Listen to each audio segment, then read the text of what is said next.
IHIAKA fandarana eto amin'ny soradio iresahana toe-karena sosialy politika isaky ny alakamisy amin'ny varolahany famerenana ny alahady amin'ny 5:00 IHIAKA iarahanao amin'ny andrenjato faly miarabandray tompoko lasy toko vavy eto amin'ny soradio amin'ny alalan'ity fandarana IHIAKA ity amin'ity rivareva ity toy ny mahazatra andriamato minisitra andrianjato miara mitafatafa aminay telondralahy nainarakoto venansakasamy manana eto amin'ity fandarana ity andriamato minisitra andeha amidingana faharoa isika zany hoe amin'ny fifidianana zay tiako tenenina izay efa navoaka ny ACC moa iny ny valiny zay tsy de ny surprise loatra angamba satria andro vitsivitsy talohan'izay dia efa fantatra fa io ny vokatra ivoaka foana avokoa aloha zany reny disadisa indrindraindrindra mahakasika ny logiciel zay nahabe resaka teo iny zany ny zava-misy ary ny tena teny kely tiako tsindrindra ato anatin'ilay izy dia ny teny filohan'ny ACC le hoe tsisy fahagagana ny fifidianana fa namazy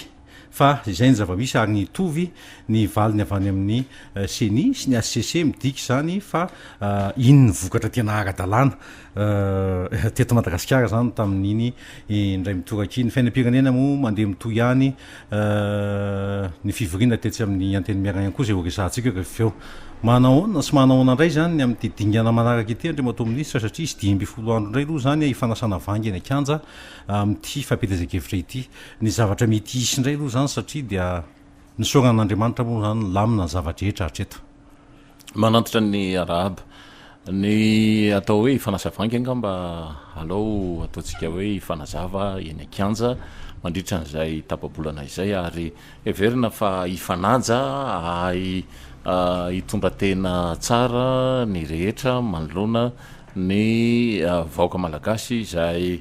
mendrandra ny ofolo vaovao zany amin'ny taona ho avy io ary amin'ny 27 ny volana desambra izao zany dia andray an'izay andraikitrizay ny vahoaka malagasy ity tsy misy kitsapatsapa intsony hoe satria mbola misy 9 fa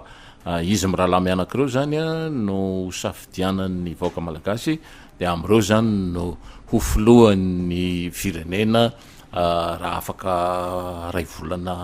maherikely eo zany dia fofantatra izay filohan'ny Madagasikara vaovao izay vaovao moa ny fomba firesaka azy fa efa teo ihany ireo noverina Andriamato Marc Ravalomanana fantatritsika fa filoana ongana Andriamatoa Andry Nirina Rajoelina ary tamin'izany fotoana zany dia marobe ny resaka natao mikasika indrindra ny positionnement ny Madagasikara manoloana ny famatsimboly iraisam-pirenena ary raha ny tantara tamin'izany fotoana zany dia ny fianakaviam-be iraisam-pirenena no nanongana an'Andriamatoa Marc Ravalomanana satria ny fangaro ny volany sy ny volan'ny firenena ary tamin'izany fotoana zany dia niarahana lala fa nafana be mihitsy ny monopole nataony antoko teo amin'ny lafiny fitantanana ara-politika moa zany fa teo amin'ny fiarahana miditra makany amin'izany atao hoe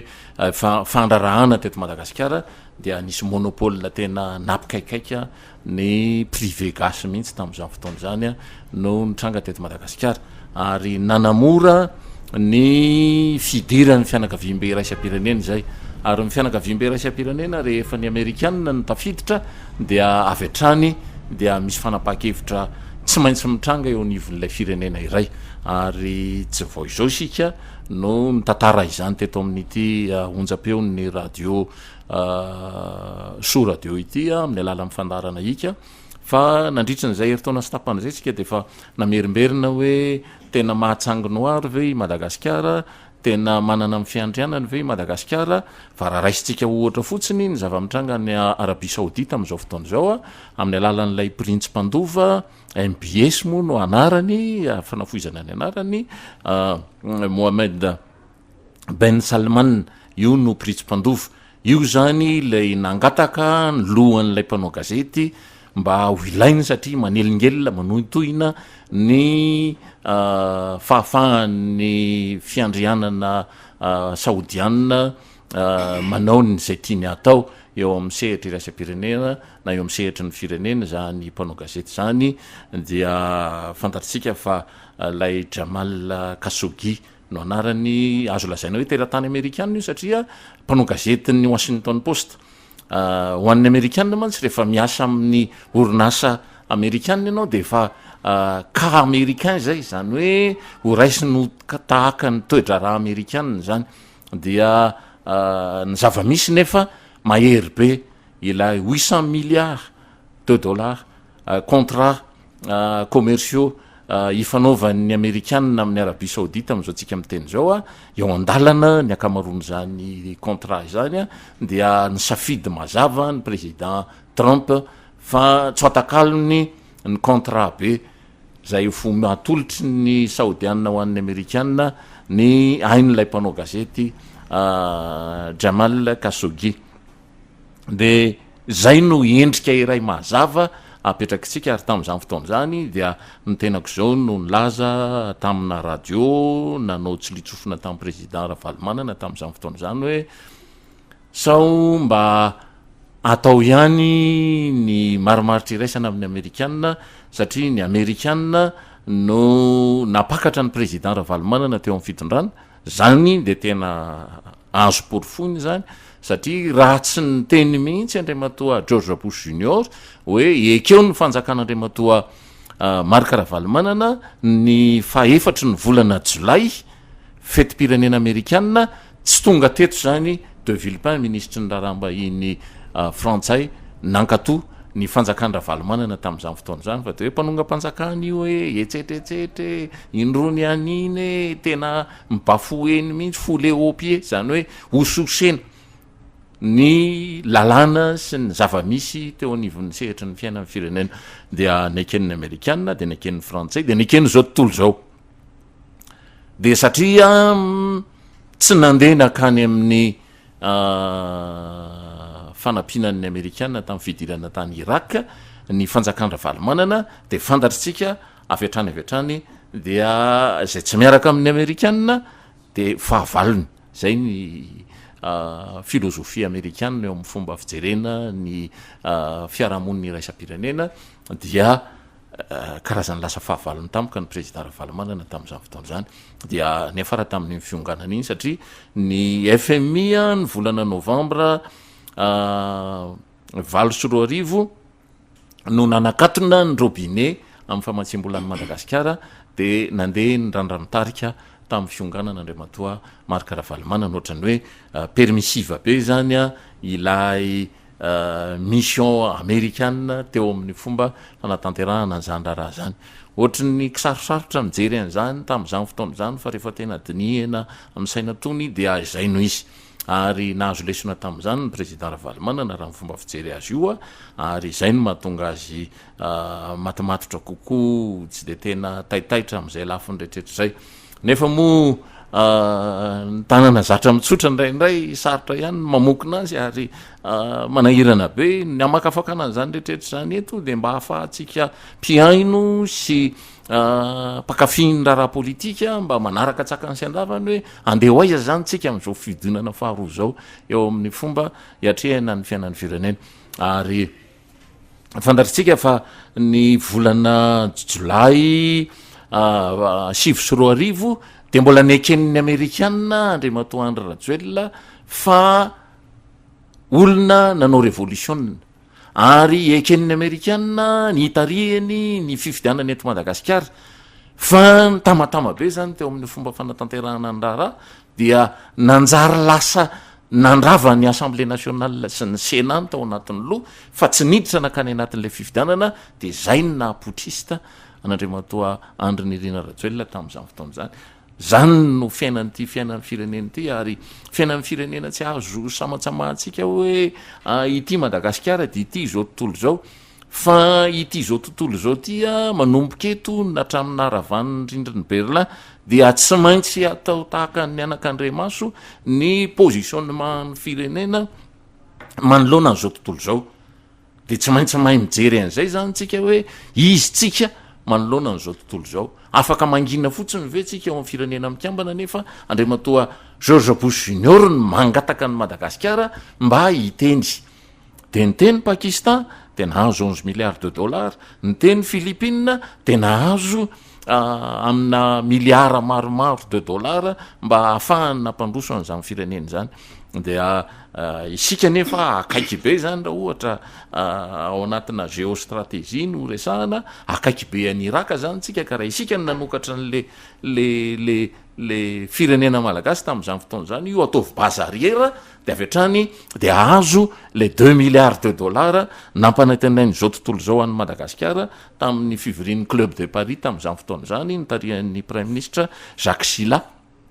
hoe omenanareo ara ny 2 milliards de dollars. 2 milliards de dollars tamin'izany fotoana zany de tahatahaky ny hoe budget national anankiray zany hoe doublé zany ny budget any Madagasikara ary zay na tonga ny fanjakany Ravalomanana hatramin'ny nisy ny incidence diplomatique tactico-diplomatique mikasika ny fidirana tany Irak iny ny amin'ny zay ny tediavin'ny Ravalomanana rehetra vitany napetraka ny tamin'izany ny ministra rehefa mandeha makany andafy dia mahazo carte bancaire zay laniny eo tsy maninona banque mondiale tompoko mamatsy vola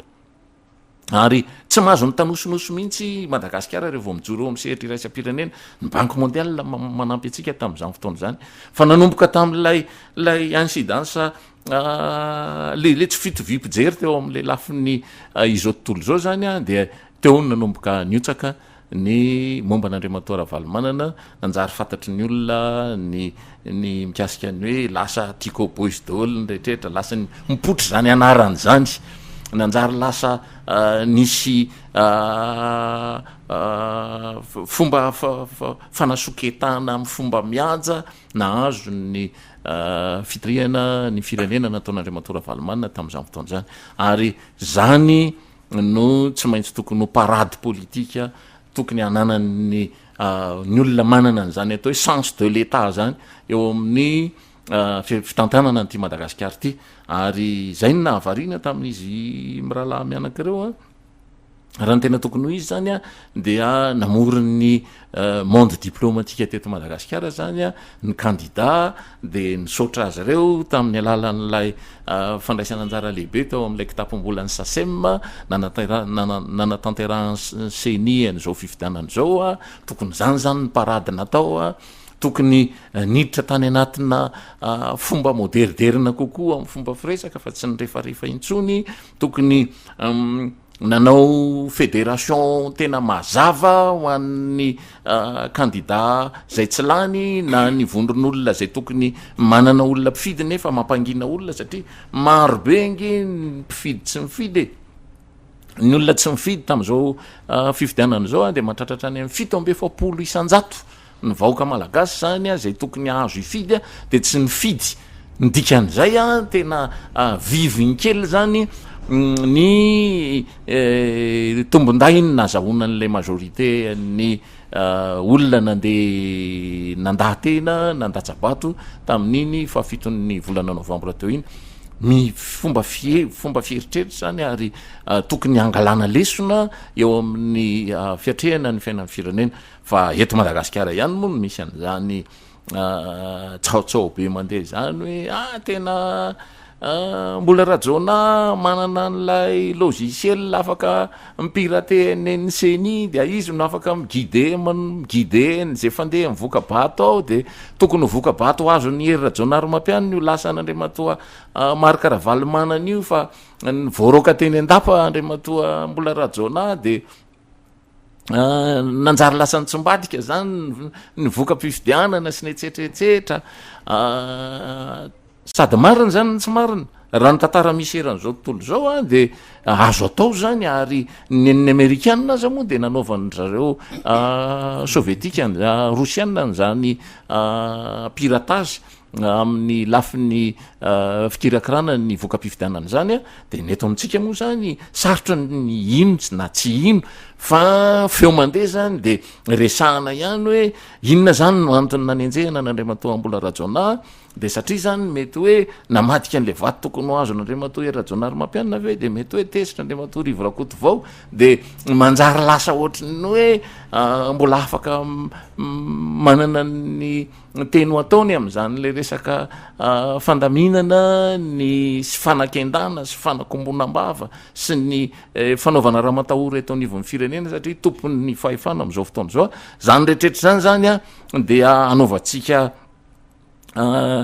kisarisary zoro ohatran'zany zany mba ahafahana milaza hoe inona marina ny tena zava-misy iainan'ny firenena, iza ny tena tompon'ilay fahamarinana tanteraka, iza ny tokony mba afaka ilaza ny zava-misy ho an'ny vahoaka, fa ny zava-misy ho an'ny vahoaka moa dia io rahantsika malala io a tsy de misy ho atenainy loatra raha ohatra ka ny loi de finance farany teo fotsiny zany a zay lany tao amin'ny assemblée nationale no jerena. Andriamatoa ministra, isaky ny misy fifidianana filoham-pirenena na solom-bavamboaka eto amin'ity firenena ity de misy foana le hoe vato maty, vato tsy manan-kery, vato ao anatin'izao vonoana le vato tarifa tokony ohatr' zao satria nisy fahamalin'ny anina tsy tonga am'biro depôt tara mifatongavana tamin'ity ndray mitoraka ity nefa saika tsy nahitana taratra tamin'izay ny vatony ndre candidat mpifaninana hoe tariananina ohatra zao hoe tamin'ny ray tenitsika zao tamin'ny andriamatoa professeur Zafy Albera de vato tany Sofia zay nanjakana andriamatoa professeur Zafy tamin'izany fotoanandro zany a de novonoana mihitsy hoe maty tao amin'ny bureau mpividianana numéro zao PDB ny taraina tamin'ireo candidat rehetrarehetra tsy ilozan'izay rehetra sy tena ho diso tao anatin'iny satria lasa zanahary ny ACC raha ny fijereny azy a ka ny balansa nanakona ve fahitanao azy hoe nanakona ny mety adsono seny ve ny ACC tao anatin'iny sa tena nametraka ny toerany tsy siny savorivory eto amin'ny firenena satria togaga ihany reo candidat mpifaninana hoe tsisy fanelanelana fa mitovy navoaka ny seny ihany navoaka n'ilay ACC nefa BDP ny tarainana nisy a tamin'ny olana ara-pifidianana teto amin'ity Madagasikara ity ny fahitana io satria ny ACC somary nazo tsiny foana nandritra hatramin'ny 1 avril nanakaty hoe ny ACC hoe andriamatoa erajonary mampianana sorona de andriamatoa gouvernemental andriamatoa mafaly ny rava zany anisan'ny tao misy sa tsy misy ny pacte de responsabilité mbola takona tamin'ny olona zany tia ndray mivaly mpifidianana zay maro ny nahita hoe misy diso tatsy a ny ACC nefa lay tsy azo voalozana tokoa hoe andriamatoa ministra. Ny tantaran'ny firenena moa zany de samy mahafantatritsika rehetra fa maro ihany zay fifidianana natao teto Madagasikara zay fa mbola tsy nahita ACC a zany a nilaza hoe foana ireto vato anyreto ka mampitsombadika zavatra lehibe na hoe azo ekena ary teo ara moa de nanahirana be ny maheno an'le le fanapahana ataon'ny ACC hoe azo raisina fa tsy azo ekena manahirana be zany raha ohatra ka fitsarana no mametsy fofoy ohatran'izay zany eo amin'ny fomba fanapahan-javatra zany nefa moa io zany raha ny tena marina zany tsika tsy tokony hiady hevitra momba an'io ACC io tsony satria efa miditra any amin'ny deuxième tour tsika zao de ilay ACC zany a io tsy azo ivalozana ny zavatra avoakany zareo dia amin'ny tsy azo ivalozana azy moa zany a dia zay ny tena azo lazaina hoe fanehoana ny olona mahafantatra tandalana ny olona miresaka zany ohatra ny anahirana atsika ny resaka nyzany lafiny zany nefa tsy maintsy ohatra ny tokony ho resahana ihany le izy satria miresaka n'andriamatoa professeur Zafy Albert ianao teo a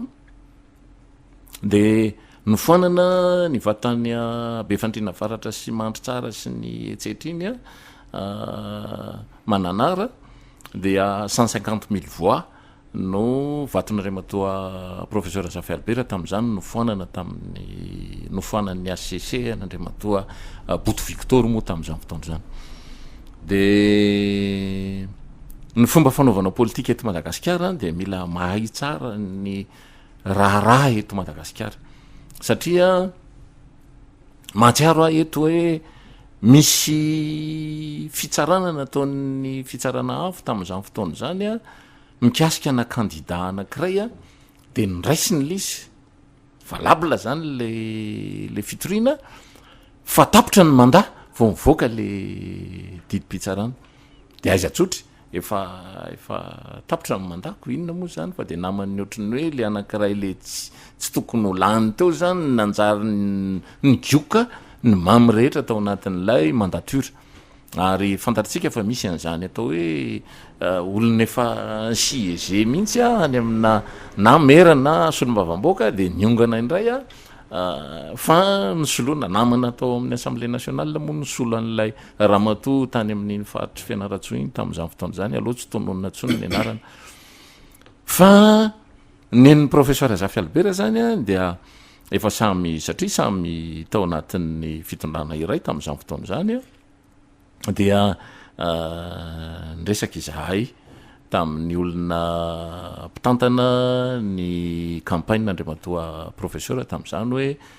itya misy vaton'ny pasteur Richard Andriamanjato eto Antananarivo renivohitra 53 000 voix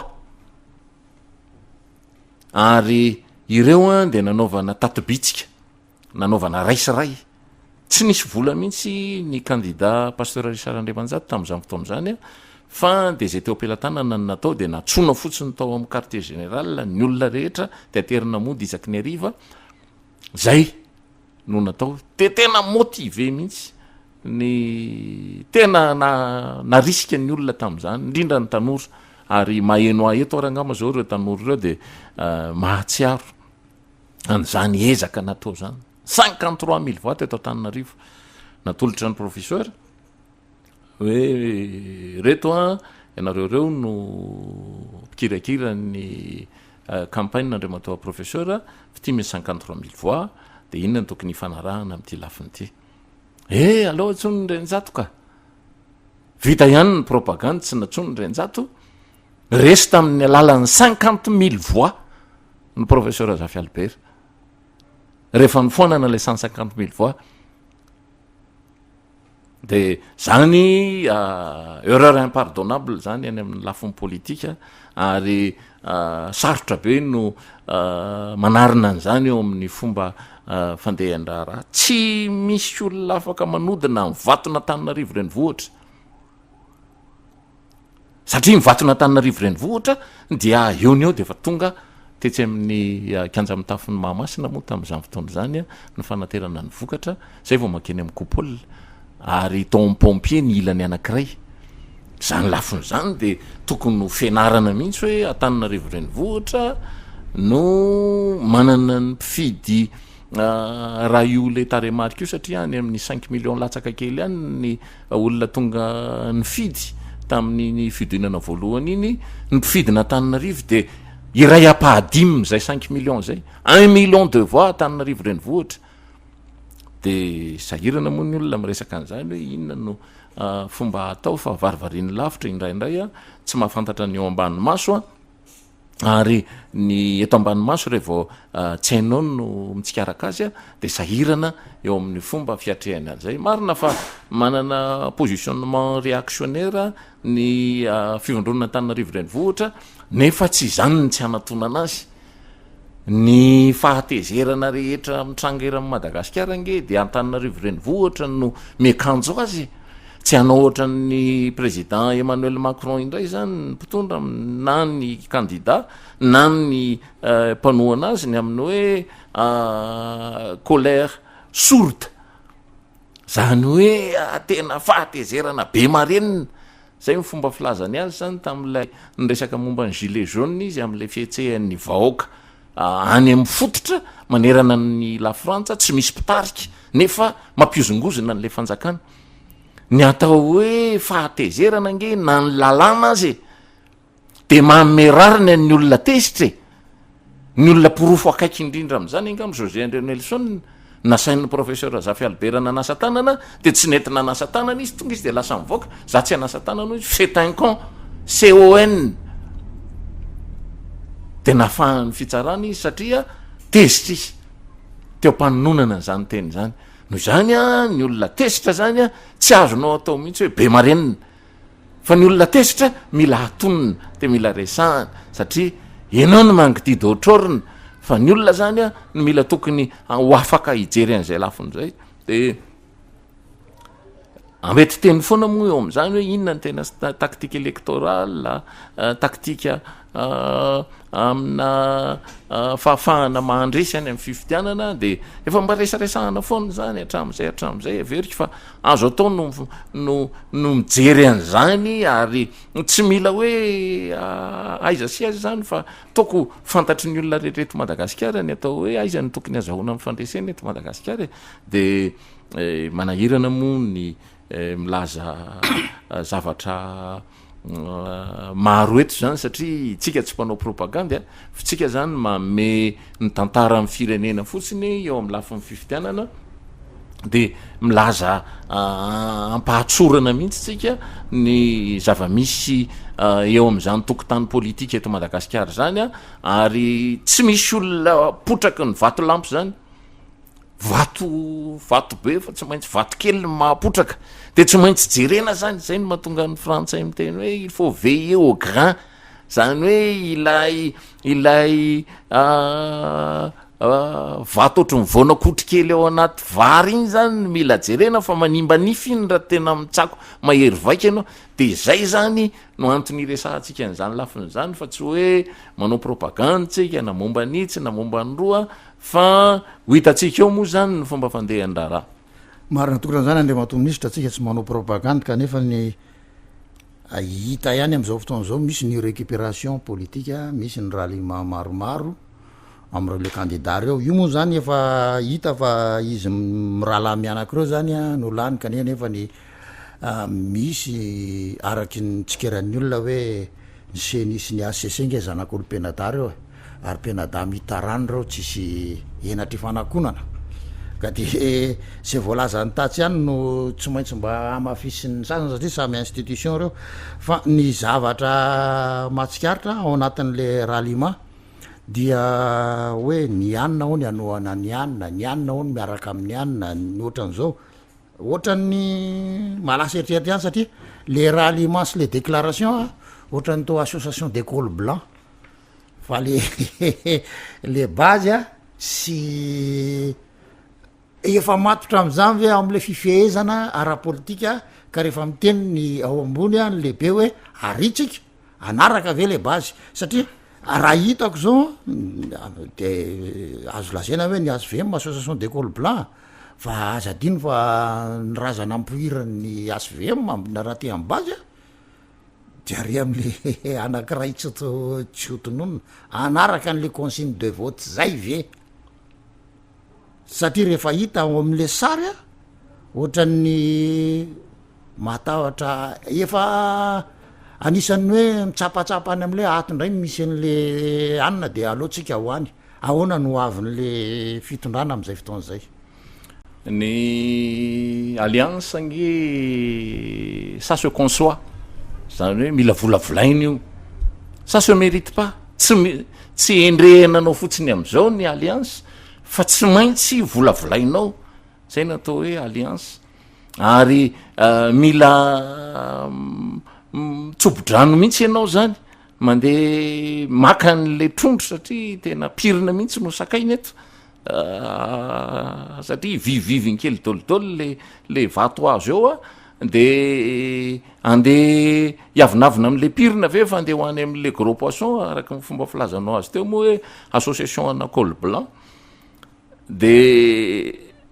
ny misy mampalahelo ary tsy afaky ny anovan'izany moa raha tsy efa hoe tena misy fifanarahana mahery vaika eo anivon'ny fiainan'ny fireneny ary ny fifidianana de vola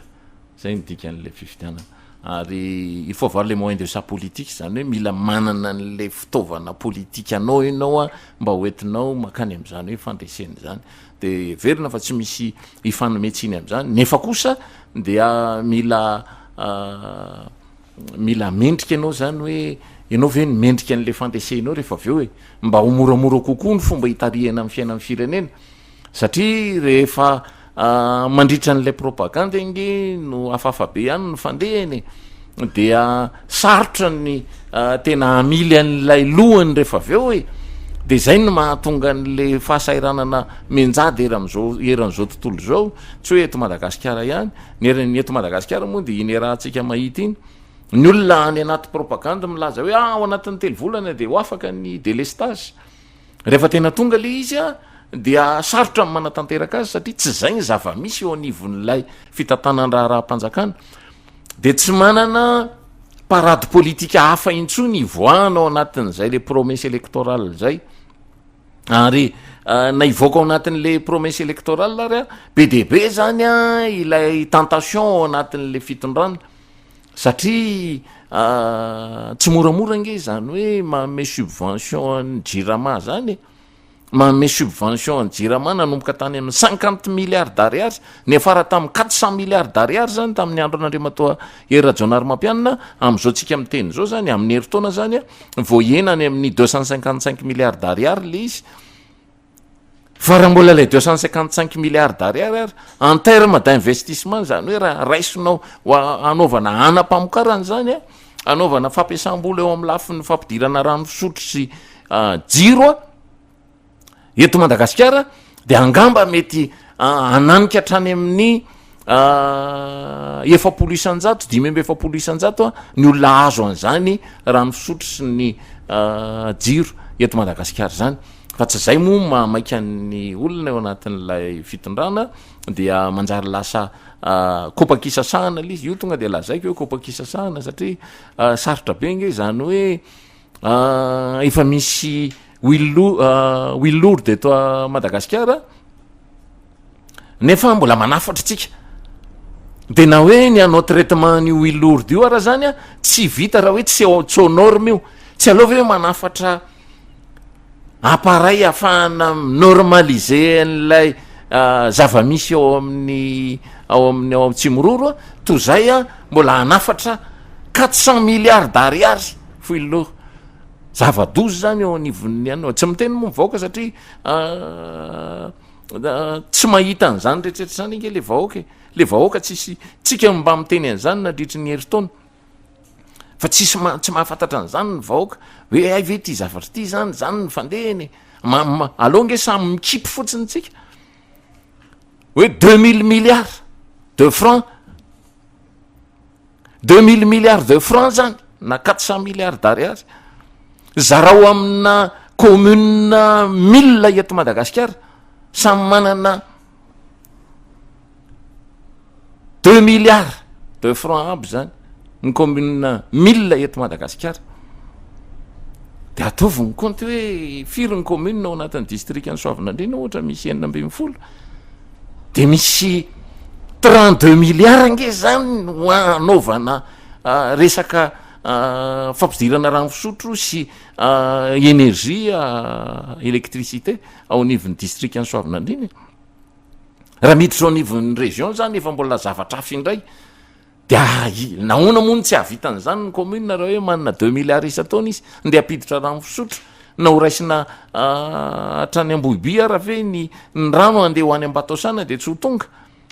io ranona atsahoany reny Ambomity io ve de tsy ho tonga ao Soavinandrina nefa very fotsiny zany rano zany ny boiboika eau de source tena eau vive nefa very fotsiny Soavinandrina renivohitra tsy manana rano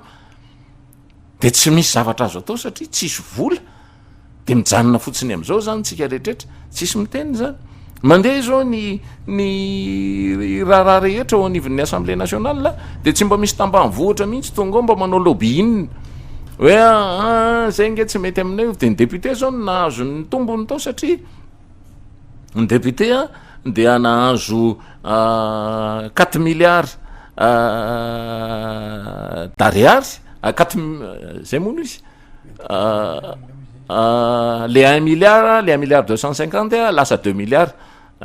de francs zany zay zany ao anatin'ny inscription ao anatin'ny budget loi de finances le ifiteo igny zany ho an'ny député ny Assemblée nationale de mbola nahazo ambony apanga 11 milliards d'ariary ambony apanga zany ny budget zany endry zavatra rehetrrehetra zany de mahatonga saina hoe fa maninona ny député taiza ny député naka tam'lay volana tokana ho subvention an jirama tao izy naka nanetsenana an'lay vola ho an'ny CLD sy ny vola ho an'ny Assemblée nationale de mahafinaritra aloha zany satria tsy ireo député reo nge ny tena hitantana an'izany fa le législature manaraka ary niady ho an'izay olona ho avy eo zany reto député reto zay tafaverina moa de arabasoa arabatsara fa niady ho an'ny tenany zany izy am'izay lafin'izay fa ny fomba mampanao mihitsy zany a am'lay raharaha zany a de tsy misy mihitsy a mba hoe ijery ny tontolo ambany vohatra ao anatin'io budget io izao no maty nyvoatay a ny vokatry ny tambany vohatra fa tsy andro hoe amin'ny heritaona na afaka roa volana na tsy afaka miandro ny olona fa zao maty mivokatra zao zany mila fanafany inona ny tokony atao am'izay lafiny rehetrehetra zay jerevana tsy misy mihetsika mihitsy a tsy misy na caisse d'avance atao tsy misy na transfert na vola vatsy makary tsy maheno an'izany mihitsy ianao zany na ny ministère ny finance nefa ny atao hoe ministre ny finance ao anatin'ny gouvernement ny tena ekeny zao tontolo zao na président république renao na premier ministre renao rehefa tsy manao soniny ny ministre ny finance rehefa tsy manaiky ny ministre ny finance de de hodin'ny olona fanina fotsiny zay satria ny ministre ny finance ihany a amin'ny alalan'ny gouvernement ara-dalàna no ekeny zao tontolo zao manao soni ny fanapahana rehetra tokony atao de tsy misy moa zany proposition zany a tsy misy ny proposition de loi avy any amin'ny assemblée a mikasika an'izany lafiny zany a tsy misy ny ady atao avy any amin'ny gouvernement mijery an'izay lafiny rehetrarehetra zay a fa de lasa saka amin'ny fanafika io fotsiny zany a no atao anatin'le fitantanana andrarahany firenena de zay zany ny tena zavatra manahirany eto amin'ity firenena ity fa ho atsika zany a de mazava fa raha ohatra tsika tena te iova de averiko indray mandeha tsy maintsy maro anisa ny manova zavatra eto Madagasikara fa raha ohatra ka mbola etehitra fotsiny amin'ny hoe efa nilaza tsika amin'ny seni eny an'ny fianakaviam-be iraisam-pirenena ary tsy mahamenatra no miresaka an'izany satria ny fianakaviam-be iraisam-pirenena tsy mahatoky olona afa-tsy ny olona atokisany de rehefa hanao fifidianana zany tsika de tsy maintsy ny olona ny fianakaviam-be iraisam-pirenena no atao zay no mahatonga ny Riatala Beatrice miverina ny amin'ny football satria reny ny olona ny fianakaviam-be iraisam-pirenena zay no mahatonga ny hoe tsai Christian lasa prime ministre satria reny ny olona ny fianakaviam-be iraisam-pirenena de rehefa tsika am'izany tsy manana problema amin'inonina fa ny problema antsika fotsiny de hoe tsy ao le fiandriana amin'ny firenena fa rehefa zay moa misy atao anatin'le fiarahamonina de tsika koa olona malala fomba tsara de miteny tsika hoe rehefa tsy vita moa zany manohatra an'izany a de ny manaiky an'izany zany no ataotsika efa niresaka le subvention jirama ihany ianao andriamato ministra biakonetaka be mantsy ny ministry ny angovo satria efa nanao adevitra izy tamin'inydresaka iny a ary nilaza izy fa tsy voaloha zany ozy ny viditsoloka trosa ary efa nampitandrina mpanjifa sady izy fa de hiakatra zany ny vidin'ny jiro sy ny rano satria iny subvention iny tokony namezana ny trosa nefa moa zany na vototsy ny zalahy teny amin'ny assemblée de efa biakonetaka be mihitsy izy ary fa nampitandrina sady ny mpanjifa fa hiakatra zany ny vidin'ny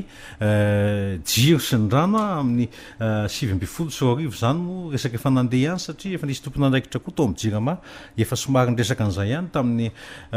volana jolay lasy iny a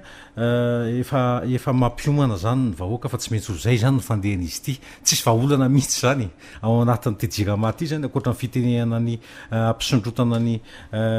vidiny jiro sano satria de efa amin'izao fotoana zao efa mikaikaika raha tsy teny afa-tsy ny viditsoloka zao satria ho atsika eto Madagasikara fa tena tsy zaka nytserany aina raha mpanao fanadihadiana mantsy ro manam-pahaizana momba ny resaka toekarena de nilaza fa ny olona mikarama telo tapitrisa ny mahazaka an'io viditsoloka eto amintsika eo amin'izao fotoana zao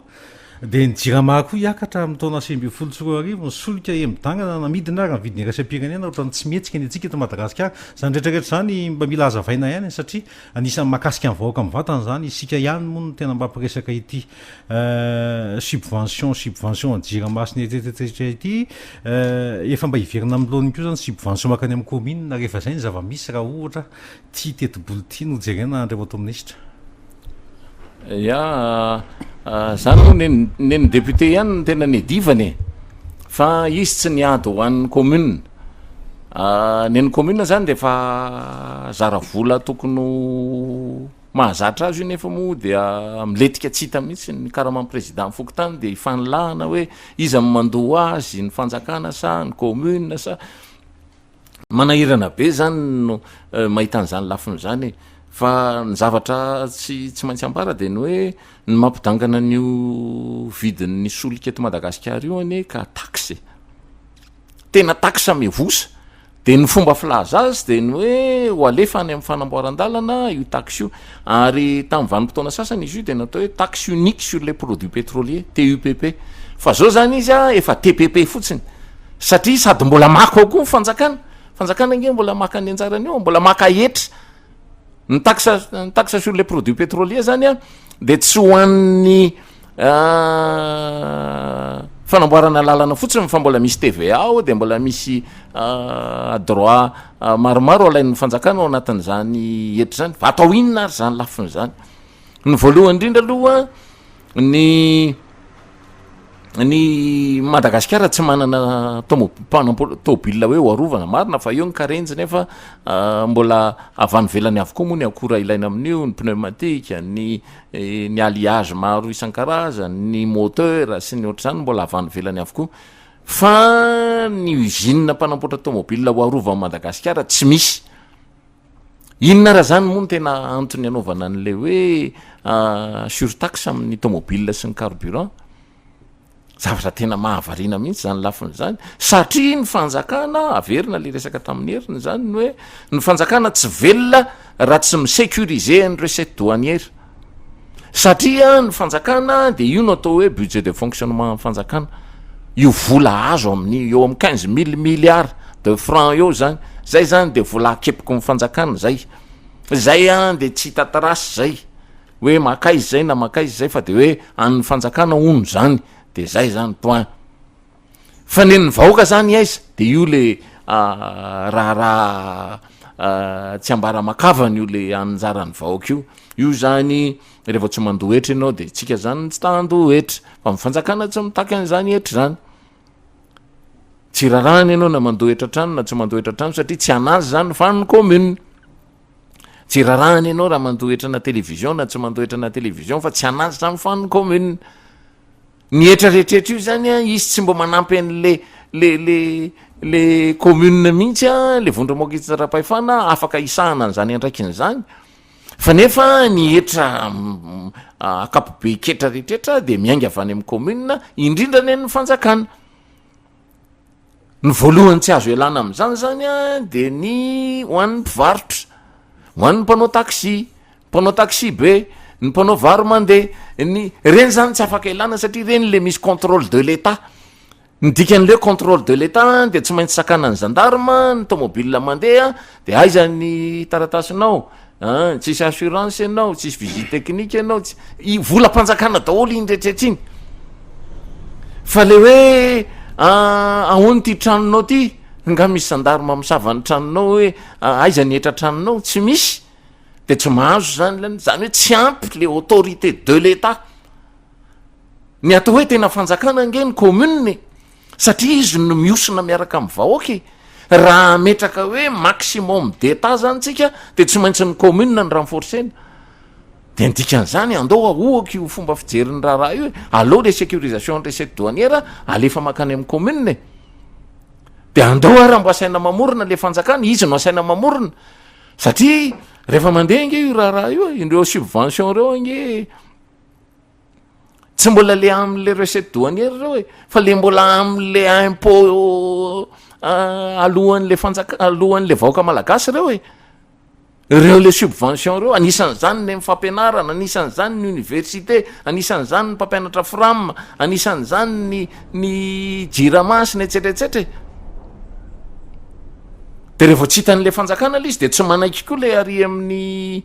partenaire tsika tahakany hoe banque mondiale sy ny FMI zany tsy misy an'zany mamorona subvention vaovao zany nareo fa de reo subvention reo ihany no alamina dia iaza le bolongambola amin'ny subvention de io bolongambola io zany no atao zay mampety azy na tsy voaloha raha ny bourse ny mpianatra na tsy voaloha raha ny karama ny fram na tsy voaloha aza ny subvention commune de aloavy aloha ny jirama satria any am'jirama misy société zay mifampiraraha aminareo a manao an'izany lafiny zany natrehany banque mondiale ny fifampirarahana tamin'ny Jovena amin'ny fomba afahana manao an'io le hoe famatsinan'ny solika sy ny etsetretsetra io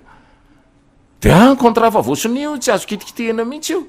de tsisy samy kitika an'io a de zay maty any maty a fa ny société lehibe aloha tsy maintsy avotana am'izay lafin'izay zay nge zava-misy eto Madagasikara ahoana ary tsika no tafavoaka am'izany fomba fijery zany tsy tafavoaka tsika ahoanany tsy matafavoaka atsika de tsika tsinona tsy mba manao gilet jaune ka ty tsika manaiky be fotsiny hoe de inona fa oety mekandrefa mbaravarany ty maimpitay zao mihitsy ny tatatra eo sotry eo ana de tsika nge mandoa taxe am'izany ny TVA io ange mandeha tsy misy an'izany hoe société eto Madagasikara no mandeha mandrakotra ny etram-panjakana mameny budget de l'État hoe 50 000 milliards io de francs hoe aiza zany le taxe avy amin'ny carburant aiza ny lalana vita zany tsisy an'izany tsisy an'izany hoe manomboka zao zay de zay tsy tay alala fa de apetrao ty na tamin'ny hery mo napetrako le tamin'ny resaka tao amin'ny assemblée nationale fony izahay solombavambaoka hoe 98 milliards de francs tamin'izany fotoana zany ny TUPP zay zany no ilaina constituena de manome vola zany consortium routier internationaux raha 98 milliards tamin'izany fotoana zany ange no anaovana fititsimba etry de tonga de azo zany de aza asiana zany any amin'ny carburant manjary lasa manahirana mantsy le izy ny mahantra ihany ny popinao raha ohatra zany ka misy olona mitondra Porsche Cayenne vidina 5 milliards de francs avy any velany de miditra eo amin'ny sécurisation recette douanière izy de mandoa an'le taxe sahaza azy mety avoavo ny taxe fa izy mobiliser capital hatrany amin'ny 5 milliards de francs ianao mampiditra 4L 500 euros ange raha misy de misy 100 euros ny vidiny Belgacom any Belgique fa rehefa ataonao iny 4L Belgacom iny tonga eto Madagasikara lasa 60 millions no io taxe io ihany de tsika zany tsy manana mesure possible ahafahana tena miala am'izany fa majinika ihany ny fafazana satria ny olona manan-karena de tonga eo izy ahoana moa ianao mobiliser 5 milliards de francs de lasa ohatrany hoe mpampiditra automobile tsotra ianao mpampiasa vola nge reny volanao nge zany no ampiasainao dikan'izany tokony mbola arahana etra ianao impôt sur les fortunes mandritra ny esany iny tomobile iny ataovy hoe mandritra ny 10 taona iny no andaovanao etre ataovy hoe 5 taona tsy maninona ny 10 taona mantsy ny ilazako azy satria izay zany ny exonération ny abattement na exonération omenany olona manamboatra trano ka manana permis de construire de mandritra ny 5 taona zany izy dia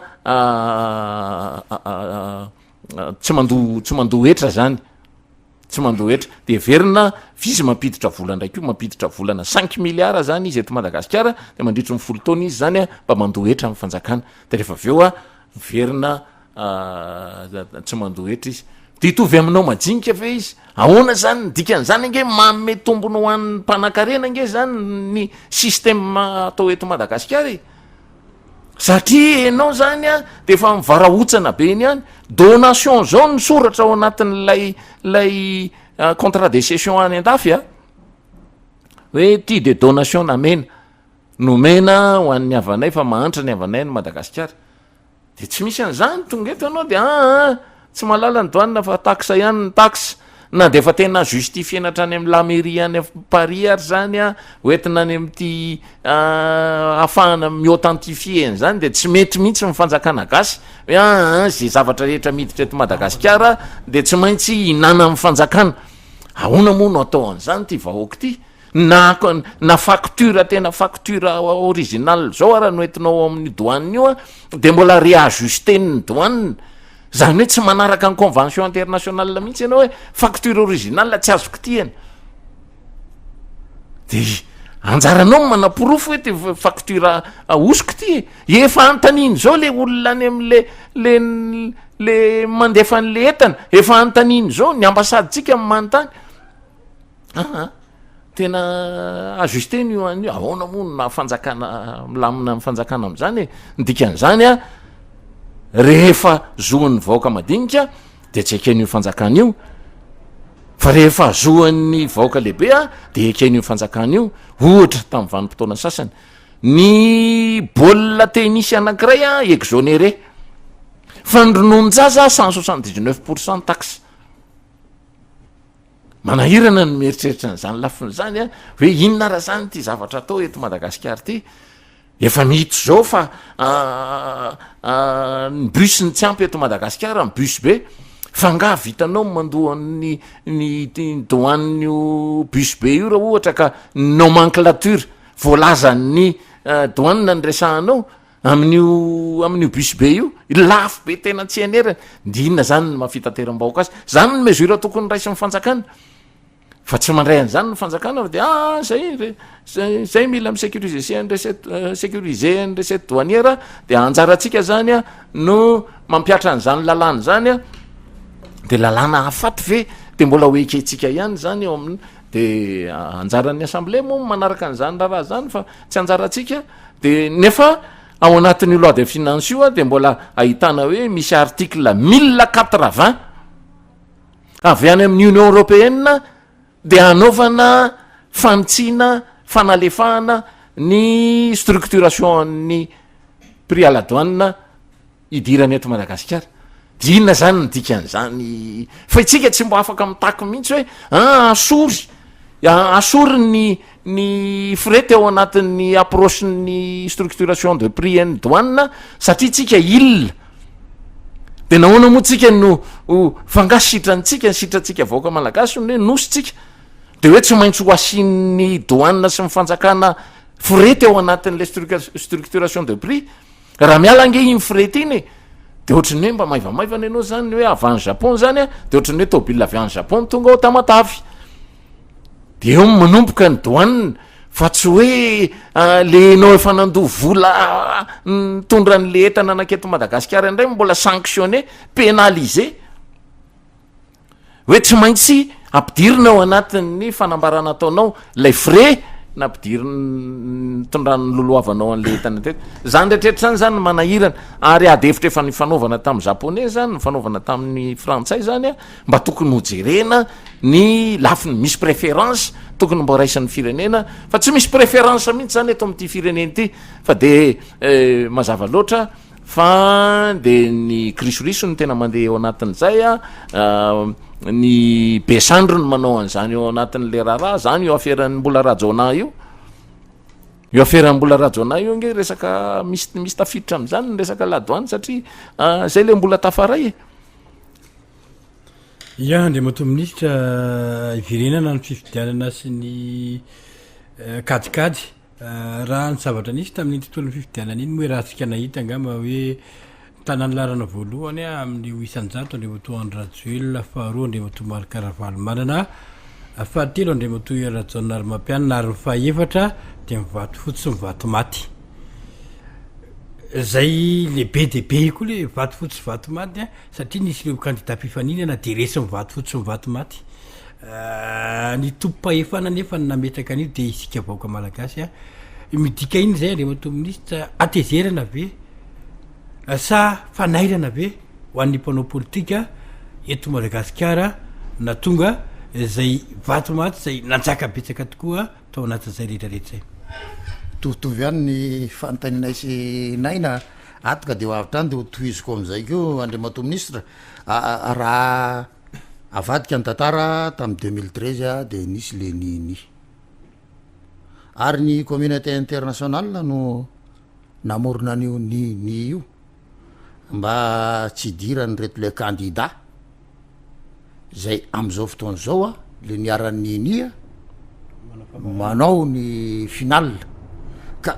amitsika ave zany raha amiko zany aoko moa zany ny 47% zay blanc oditsita ve le 47% ao le silence ao zao fa le 47% nanao blanc ve de mbola lazaina fa voajo ny démocratie ary le niny blanc tsy tonga amfidy ary le niny zay raha teo amin'ny conception ny communauté internationale de reo zany le trouble teto Madagasikara nefany a de nampiseho amin'ny vahoaka zany a fa le niny a manao duel am'izao fotoana zao tsy matsiaro ohatran'ny matipaky any ve politique amin'ny communauté internationale am'zany andriamato ministre tsy matipaika ny politika ny communauté internationale satria ny izy mihitsy ny mandidy an'le raha rehefa mitena izy hoe nini de nini zany rehefa mahazo milatsaky reo de reo zany no de tsy tsisy matipaky andro mihitsy ny fomba fijerin'ny communauté internationale lafa mandeha makany am'zotra arano mihitsy zany resaka mandeha eto Madagasikara zany ary fantaritsika fa Andriamatoera Jonary Mampianina nge taitay homamenake fa ny manao politika tsy azo atao an'izany mihitsy raha ny tena marina nge tsika moa nitaky an'izany foana hoe aiza le accord politique fa za mino fa ao anatin'ny accord politika misy avantage n'Andriamatoera Jonary Mampianina fa rehefa tena dinihana nge zany Andriamatoera Jonary Mampianina azo lazaina hoe lamba mpiasa fa raha tsy hoe izy mihitsy no te hiala efa tsy vitantsony fa de tena te hiala izy satria tsy arany lohantsony le fomba fandinihana amin'ny politika eto Madagasikara de karazana abandon zany nataony de hoe tsy maninona zay vokatra eo vokatra fa nefa raha ny fomba fijery amin'ny zavatra atao atsy amin'ny ACC zany a de ohatra mbola miboy eo ihany eny mantsy hoe izy ny tena maniraka an'ireo olon'ireo amin'ny ACC zany a mitaky ny fanafoanana ny voka-pifidianana ka matoa zany tsy azo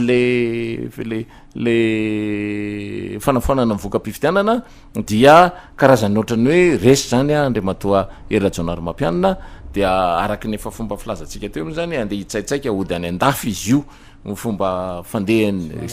zay moa ny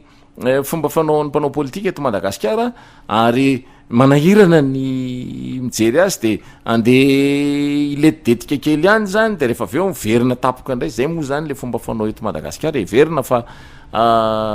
zany tena fomba efa tsy mety tsonony mihitsy zany a fomba ny omby mihinana de vao mandinika tsy milamina tsony zany eto Madagasikara fa rehefa tena isahana ny raha politika eto Madagasikara de aza misy mitsokady eto e andao eto ny fanasa vangitsika andao etotsika no ifampiresaka andao etotsika no ifampizara amin'ny manta sy masaka andao etotsika no andeha iketrika ny fomba mpandrosona n'ity Madagasikara ty fa manjary lasa sahirana mantsy ny fiainan'ny firenena rehefa dinihanao zao ny fampandrosona ny Madagasikara raha tsy manao zany ny karana de tsy misy zavatra mitsangana eto Madagasikara tsy misy ny grande surface tsy misy ny lalana mivoatra eto Antananarivo ohatra ny route des hydrocarbures iny zao a de ny privé mpanakarena manodidina ny lalana iny zany a no nanamboatra azy ohatra fa itsika zany a de mienoeny fotsiny de aiza dollara zany ny volan'ny mpanambola gasy aiza ny volan'ny olona nahazo vola teto Madagasikara teto de mahavarina no mieno an'le feo rehetrrehetra hoe zao ono hoe tsy zay zany le zavatra misy fa de anjaratsika moa zany a no manatanteraka ny tokony atongavany tena fampandrosona zany hoe tena fifoaza-tsaina ny vahoaka malagasy iray manontolo mihitsy no atao hoe fampandrosona tena totosa atsakany sy andavany fa raha mbola mieno eny mantsy tsika vahoaka malagasy maro anisa dia mbola izao ihany misy satria ny omandra valimanana de mianoka fotsiny amin'ilay 100,000 mpifidy azy eto Antananarivo izy de reo ny mively aponga isaky ny misy zavatra ataoko hoe afo ny daty de reo ny 100,000 hoeny Mahamasina de reo ny 100,000 andeha hoeny Tsonjombe reo ny 100,000 misy mandoha vola mihitsy ary reo anaraka azy hatramin'ny Moramanga hatrany zay le anenivon'le fanaovana politika zany de ny akoatran'izay tsy misy afaka manao an'izany eto Madagasikara satria ny kibonona tsy manatsofina de tsy mihainonao ny olona zany hoe sinendrindranyzato ko fa minaonao lava inona ary ty tsisy inanana 100 000 francs tsisy inanana 75 000 tsisy jinjany mihitsy de aleo aloha mba misy fifidianana ty de aleo zay ihinana fa rehefa vita tompoko ny fifidianana de miara jembotsika menakavy de miaraka mifafankoany eto zany tsika menakavy de tsy misy mihitsy ny fomba hafahana mba irika hafahana tena makany am'zany hoe ananan'ny olona fahefa mividy mba tsy isiny zany hoe hovidin'ny olona itsony ny safidinao fahefa mividy tsy misy ange ny mahatonga an'zany tamin'ny androny tany amin'ny enimpolo tany hoany hatramin'ny netomboan'ny taona 20 teto Madagasikara tranona fikasika ny atao hoe tsolotra teto Madagasikara zany hoe zay vola omby ao anatin'iny tranona fikasika iny zany a no atao tsolotra de zay no mahatonga an'le hoe tranona fikasika any ambany latabatra zay nge le any hoe misy tranona fikasika ambany latabatra ambany latabatra mifanolotra an'le vola zany hoe tena ohatran'ny raha hoan'ny olona tsotra be zany de hoe fititsy mba hetra iny tena fitiavana iny fa tsy hoe tsolotra na ohatra zany de misy zany mihitsy fa am'izao fotoana zao fa tsy zany tsony efa tsy zany tsony zay nge ny mahatonga ny mpanambola gasy ho dépassé satria ny sino ny commission amin'ny bois de rose ray conteneur io nge ny commission amin'ny panera fotsiny ny 400 millions de francs ho an'ny panera fotsiny mampifandray an'le sinoa am'le olona andray any décision hoe ho alefy io bois de rose io de am'izao fotoana zao de mbola tratra ihany hoe mbola olarza mbola misy ihany hoe sambo mamatratra bois de rose de inona zany inona no ataon'le ministre ny environnement am'izao fotoana zao tsy miteny tsy mivolana tsika nge interpellation nge inona ataotsika tamin'ny herin'iny fa tsy misy miteny tsy misy mivolana ary io ny tena mahamafy be an'le mpanambola eto Madagasikara voazaitrany daholo mihitsy ny olona tsy hiteny mivavan'ny olona tsy hiteny rehefa misy zavatra fa matoa zay misy zavatra aseho de maimbo politique zay de rajona hony Claudine hony fa be da be nge ny zavatra tsy manjary be de be ny zavatra tsy manjary eto Madagasikara fa maninona reny any no mipotra satria misy tsy mazavy eo am'zany fomba fijery rehetrrehetra zany de etotsika miaraka hovelona ino eto fantatra hoe makaiza sy makaizy ty fiainan'ny firenena ty fa ny fiainan'ny firenena tompokoa de asarotina fa tsy tokony zao mihitsy zany ny zava-misy eto Madagasikara fa tena asarotina zay ny mahatonga amin'ny firenena ho latsaka kady ohatran'ity fa raha ity Madagasikara ty ny tena miara miikitsika menakavy hoe tsisy avelatsika mivoaka ny volamena eto Madagasikara na ray grama aza na ray desi aza de milaza aminao fa tena ao anatin'ny ray mpimaso de miova amin'ny fiainan'ny firenena ary de tanteraky reny nofinofin'ny olona hoe azo atao no mireévaluer n'io franc malgasy io io ariary io zany azo réévaluer io fa maninona moa tsy azo réévaluer satria synthétique tolotolo ny fanambarana eto aminao ianao milaza fa manana volamena de miandry nge ny olona nge tsy miteny hoe pour fouille hoe manana volamena ianao miandry izy hoe rovinary reto no tonga saina hoe mbo hosakanany ange reo le trafikana volamena be dehibe reo makany Dubai makany Italie makany Guangzhou makany de zao vao fantatra hoe tratrandray ondrianina nitondra devise maromaro andeha hivoaka amin'ny Madagasikara tratrandray politika reny matoa reny tratra na hoe tsy mizara fa raha mbola afaka mizara reny tsy isy tratra zany mihitsy mihinandrery ary zay ny mitenenan'le karana namana anankiray hoe le izy ange manahirana be ahoana mozy izy no olona kely mikarama 1,500,000 no andeha mingavinganao eny vato hoe aizany taratasy hitondranao anty de fa misy taratasy atoka ty de aizandray ny anina de mba tsy hitohizan'le aizandray ny anina de tonga de omena any ty ny aninao tonga de efa miaraka amin'ny olona izy defa ty 25 millions ty 100 millions ty inona de manjary tsy misy taratasy ilaina tsony rehefa vitsy zay lafiny rehetrrehetra zany ange le fomba atao eto Madagasikara satria mifanjakana tsy mametraka ny dignité ny mpiasany ny dignité ny olombelona zany hoe ny maha izy azo ny olo-pirenena rehetra eto Madagasikara tsy hapetraka mifanjakana de manjary lasa mila ny sitrany ay ohatran'izany fa tsy mila nyzany angetsika tsy mila nyzany rehefa tena hoe tena samy salama dolidoly eto Madagasikara eto a de mikarama no atao a de milamina misy an'izay doany réunionnais zay tany le port izy io a de izy ny tena hoe partenaire any gasy zany a rehefa ando embarquement sy douane à l'importation any à l'exportation any la Réunion ianao de tsy miteny izy de aseho fotsiny dossier de tsy misokatra mihitsy ivavany io a re alefa fotsiny 17 francs français de 9 francs français de zay foana zany 17 francs français 9 francs français tsy misy miova mihitsy zany fa zay ny lalàna efa angamba aty amin'ny roapolo taona ty orina sokatra ny vavany Daniel inona ay gasy izy nybotsina be ny kibo mitratra ny pleurésie satria tena malahelo an'le zava-misy miatra amin'le vahoaka malagasy de mifindra tany amin'le aretina zay izy vao nyteny zange gasy fatram'izay ty Daniel ty miverina fa créole de manahirana tratra mpanao volamena anizy io volamena io voasafa nanao tour de table le volamena 45 grammes tsy ana io natosika na nydidina ny latabatra zay vao navoaka le hoe tia ny amandy alohanareo trafika mantsy de amandy zany de naloha iny zay vao nijoro le nanao azy anarioko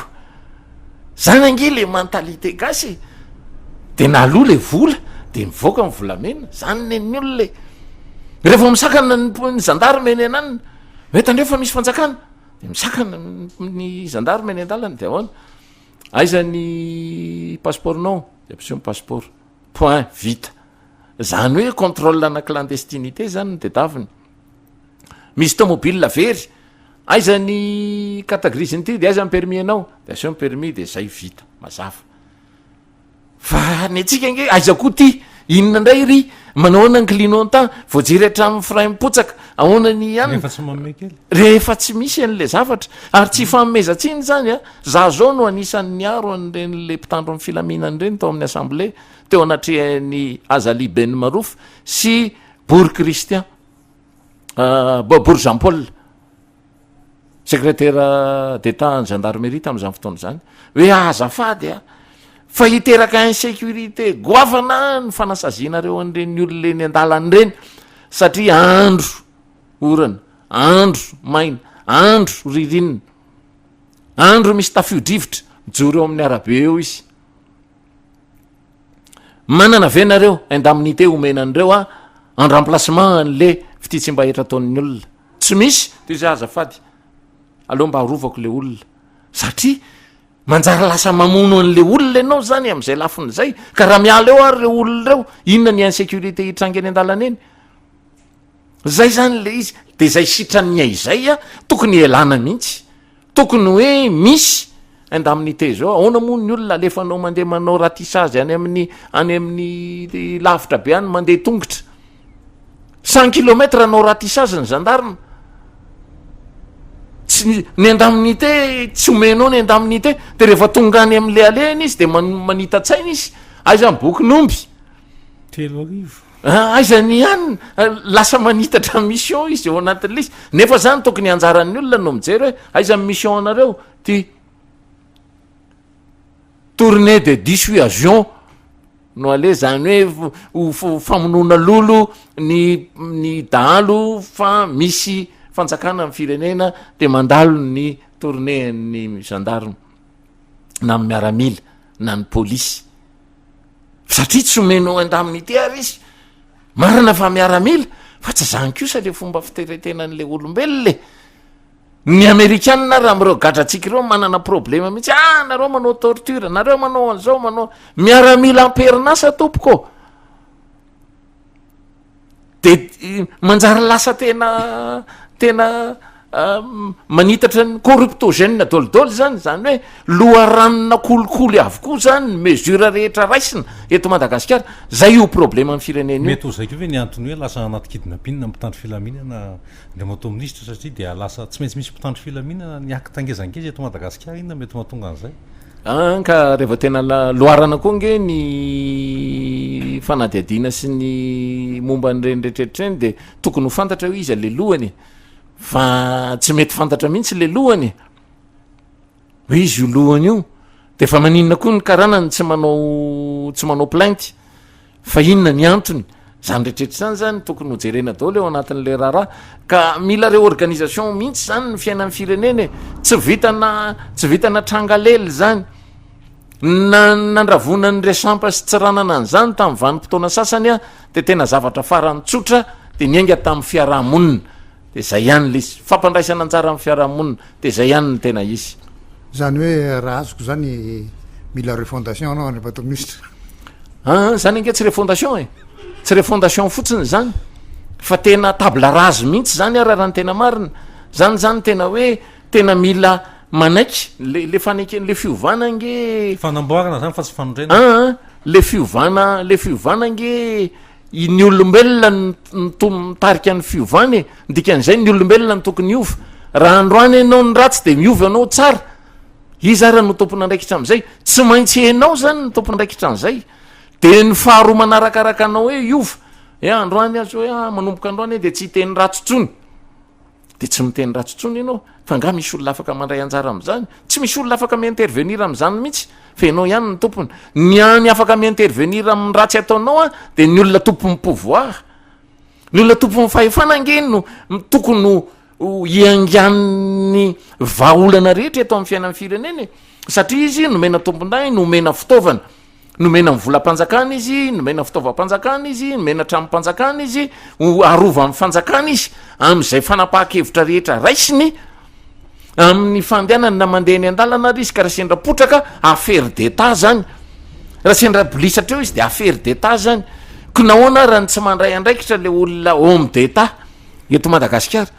zay tompony fahefana de anjarany no mandray andraikitra am'izay tsy misy olona azo edimbarotra am'zany hoe raha vao miteniteny an'zany hoe tamin'ny mena ve irehetra de ny valy teny tokony no logika am'zany hoe melahy ianao fa tsy zakanao zany le fahefana zay ngeny tokony logika am'zany zay io mahazo an'andriamatoa Emmanuel Macron io hoe mila midémissione ianao fa tsy vitanao zany mandray andraikitra amin'ny firenena mbola ametsiny olona tany amin'ny 7 taona ianao zany ange fatrosany babena nandritra ny tany amin'ny 7 taona de mitanisany le mpitondra fanjakana le ministra hoe ka ty nge misy 8 milliards de ty misy 4 milliards de hoy le gilet jaune hoe aza mitanisa milliards aminay eto ianao fa asio 400 euros ao anatin'ny fiche de paie ko de milamina sy mivady amanjanako isam-bolana zay nge le izy de mbola hanaovan'ny mpitondra fanjakana frantsay SOS teny ray hoe afangaronareo nge ny fin de mois sy fin du monde inona ary zany resahan'le mpitondra fanjakana zany mpitondra fanjakana nge natao isolutionné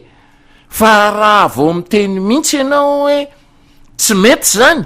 de sahirana zany ianao amin'ny fomba fitantanana amin'ny firenena mety aminao miala tsy tokony ho enao any mpitondra fanjakana mihitsy zany hoe manda tsy mety zany tsy tokony ho verbe ampiasain'ny mpitondra fanjakana zany mpitondra fanjakana de ho jereny io eninay zay de ho tanterahana fa aza matahotra nareo zany angeno atao hoe mitondra fanjakana fa raha ohatra ianao ianao ndray ny tonga de anao avombavimbava hoe fahatezerana tena be mareniny io anareo io ndre rehefa ataony ny compte teo nitondra compte le anankiray ohatra ty 1700 euros isam-bolana ny miditra ao aminy asa anankiroa ny ray ataony 20 euros sisa mijanona aminy amin'ny farany volana inona zany no andaovany any zavatra afa nefa ny carburant misonitra foana tsy afaka manao plein le tomobile ntsony izy de eo le problème de izy arany mbo hitatitra anay aty ambanivohitra ozy izy tsy miteny an'izany ange reo olona eto ambanivohitra eto Madagasikara reo le mijanony eny amin'ny arabe mandritry ny 3 andro miandro taxi brosy raha tsy zany de mandeha tongotra raha tsy zany mivoy bisikileta zany angeny ny fiainana any amin'ny tontolo ambanivohitra amintsika miteny zao nefa mifanjakana tsy te halala fa hoe zay mesure ndraisy mifanjakana ampitomboana ny budget de fonctionnement mifanjakana de sécurisena ny recette douanière vao may zany ampitomboana zany ny taxe zany angeny problème eto Madagasikara inona raha no azo resahana am'zany mamaika ny drala zany le ministre ny sultan teo zany angovo moa zany hoe manapoiza fa hiakatra ny jiramasiny ihany zany hoe mbola ampitomboana zany ny taxe ny mamaika azy ny andohan'le volan'le compagnie pétrolière fa tsy ny itsinjo an'le vahoaka malagasy afaka azo atao ihany angeny miempotra ndraindray ka maninona raha mba miempotra kely de mba mahazo ny vahoaka de zay zao lasa $45 ny baril noho ny fiatsika Arabie Saoudita noho ny fiarovan'ny Donald Trump azy de nahenany kely le vidy sultany de inona ny mba dikany eto amintsika tsy laganio midina eto amintsika tsy midina ny eto amintsika satria mbola misy compensation mbola misy an'le gap tsy maintsy mbola fenotsika ony de io zany tsy maintsy fenotsika fa tsy te halala amin'ny mpanambola fa maty antoko zala de zay ny zava-misy eto amin'ny firenena rehefa tena atao le izy na ny anokatra ny solima zany tsy sahy fanjakana atao hoe miverina miasa indray ny solima mba isiny ny tena hoe véritable concurrence tsy sa manao an'izany solima mbola tsy nanafatra an'izany hoe carburant frelaté zany hoe fakana carburant na farany mbola tsy nanao an'izany reo mpiasan'ny solima reo ary reo mpiasan'ny solima reo solima taloha tedavin'ny olona eran'izao tontolo zao ny mpiasan'ny solima satria mahay loatra fa maninona raha no nzay ny mena ny drala reo le izy de manjary lasa hoe tsy azo atao no mametraka raffinerie ny raffinerie ny malaisianina raha zany te hametraka raffinerie bojo ao atao masina hoe asiny raffinerie eo satria manampy anareo zany de mba alefanay transitenay ihany ny sultaninay tsy mety an'izany ange reo compagnie pétrolière reo hoe anangana raffinerie ao atao masina tsy ekeny zany de aleo ihany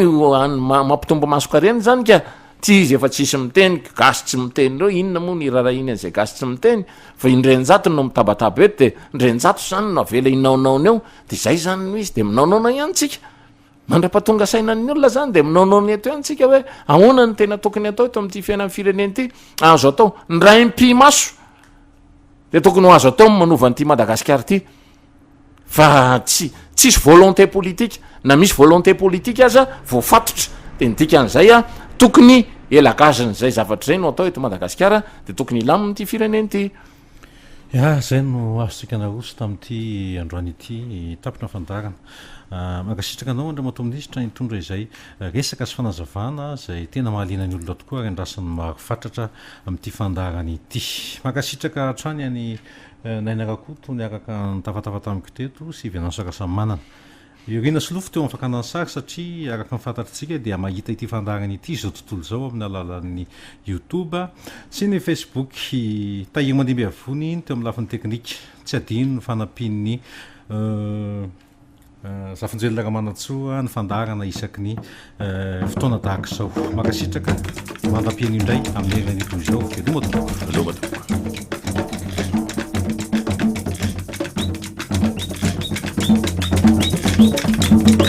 Alewa blaftona alewa be alewa blaftona alewa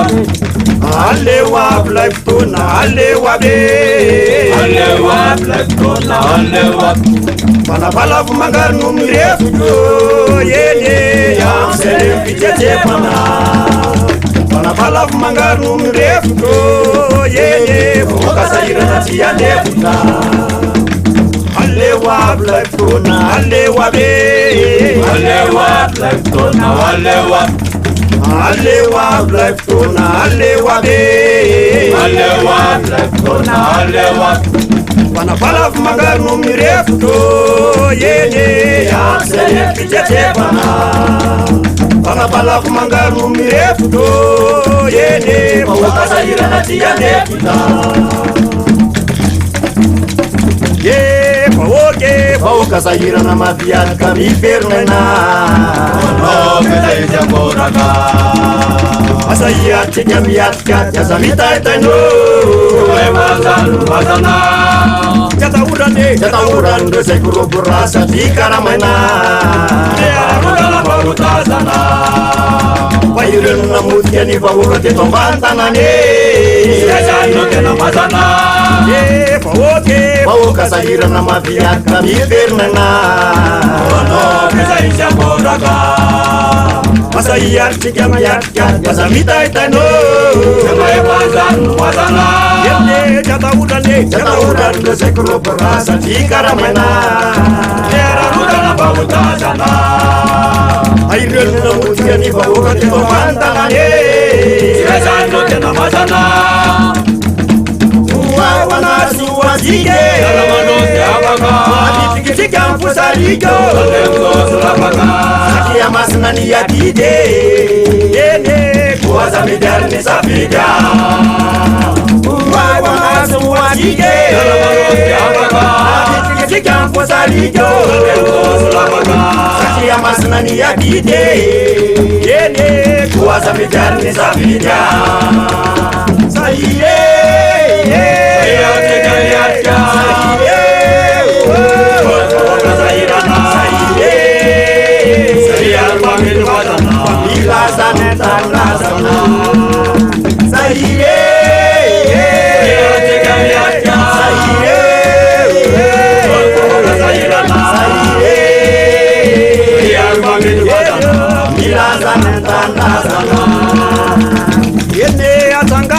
atsangano moazy verano mazimba esamanompitandrazana zay mivarika alo ty ahitangany kelila simbo rehefa mingana le bana rehetra se mandefonivoa tsy maintsy mandresiny tariketako zay notsaivo atsangano moazy verano mazimba zay mivadika alo ty ahitangany kelila simbo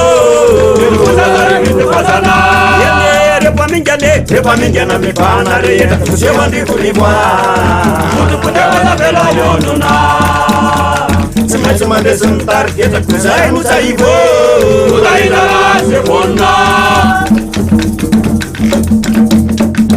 oaoanazy oazike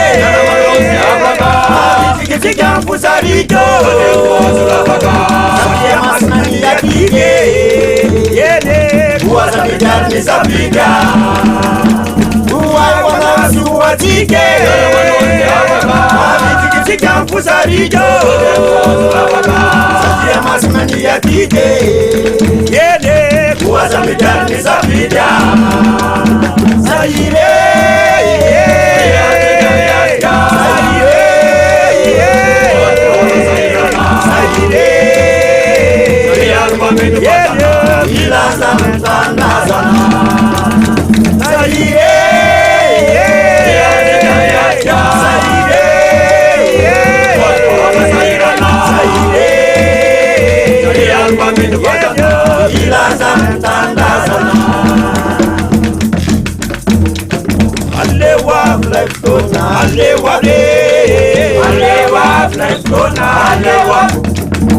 Alewa Blackstone, Alewa be,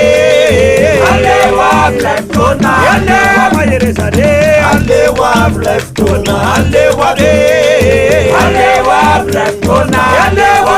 Nawawe, Alewa Blackstone, Alewa be, Alewa Blackstone, Alewa Mayresade, Alewa Blackstone, Alewa be, Alewa Blackstone, Alewa